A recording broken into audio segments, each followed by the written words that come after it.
Hey guys, this morning I want to share with you a skill set that may very well be one of the fastest ways to transform your relationship with others. So if you're new to me, I'm Dr. K. Martin, also known as Dr. K. I'm both a child and adolescent psychiatrist and general psychiatrist based in the Southeast. My goal with these brief posts is to provide you with quick and easy access to information about mental health. Keep in mind that this information is not meant to serve as a substitute for your own personal mental health care. Please talk to your provider before implementing any suggestions that I mention in these talks. The topic for today is the speaker-listener technique. Now, I was introduced to this technique by our family therapy supervisor during my child and adolescent psychiatry fellowship. After she shared it with us, I was like, oh my goodness, I love this. It just made so much sense to me. And I started using the skill set almost everywhere. At work with patients, of course, but also with friends and family. Now, the whole point of the speaker-listener technique is to improve communication to facilitate understanding. In practice, I especially found this helpful when working with couples or with parents in their adolescence. The technique gives you a framework for becoming a more effective listener and also for becoming a more effective speaker. So let me give you the setup and the rules. There are two jobs, as you might have guessed from the name of the technique. There is the job of the listener and the job of the speaker. One of the main things to remember with this is that you cannot be both the listener and the speaker at the same time. If you are listening, your only job is to listen. This keeps you from jumping in and interrupting the speaker. Oftentimes, that's where communication breaks down because people keep interrupting each other. Now, of those two jobs, listening is the most important by far.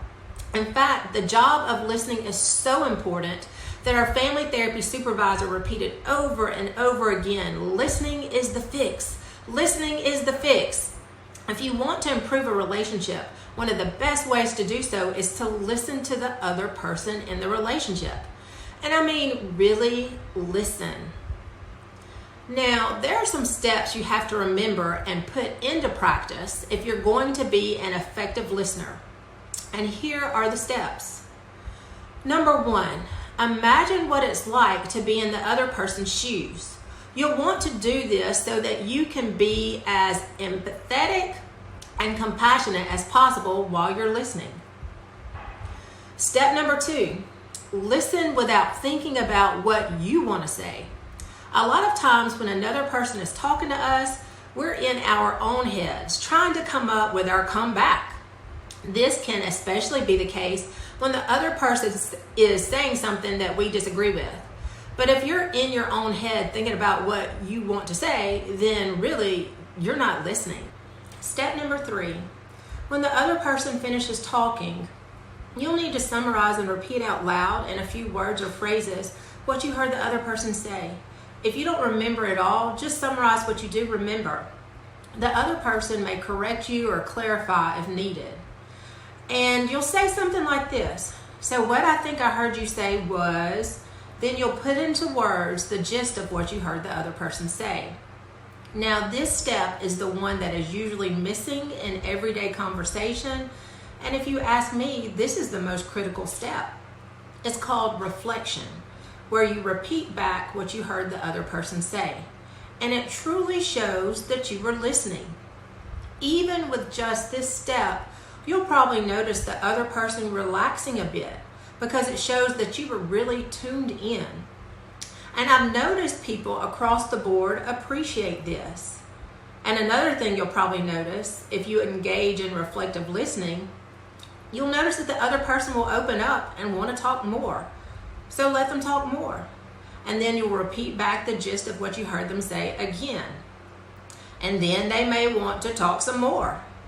And you'll repeat this process over and over until the other person's all talked out. Yes, this takes some patience, but it is worth it. Why? Number one, because the other person will often feel validated after you have listened attentively without interrupting them.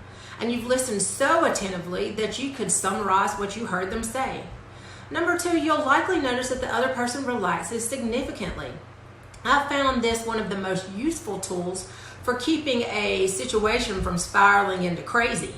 When a person becomes angry or upset, I've learned the best way to keep the situation from really spiraling out of control is to start listening reflectively. I listen to what the other person says, and then I repeat back to them the gist of it. If they want to talk some more, I repeat the process.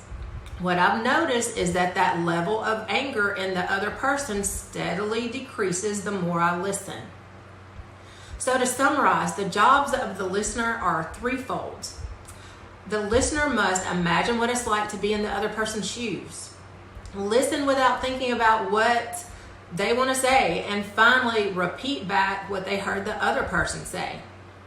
Remember, listening is the fix. And one of the keys to being a good listener is to resist taking over the role as the speaker.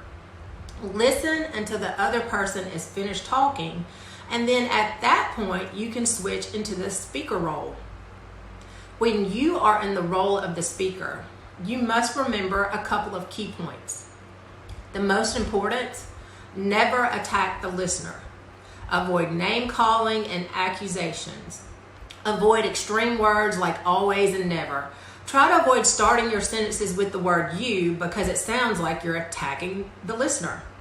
So statements like this, you're always taking other people's side, you never take into consideration my needs. Those kind of words may inflame the listener and provoke them to start defending themselves instead of listening to you.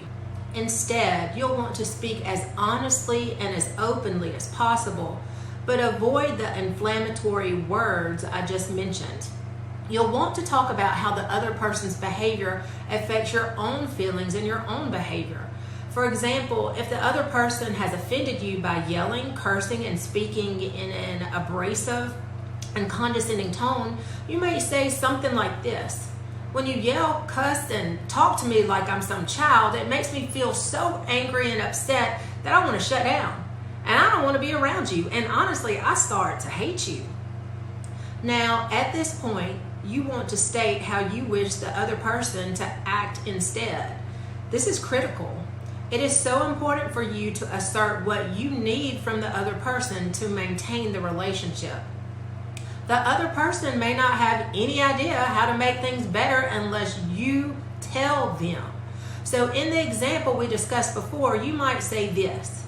When you yell, cuss, and talk to me like I'm some child, it makes me feel so angry and upset that I shut down. And I don't want to be around you.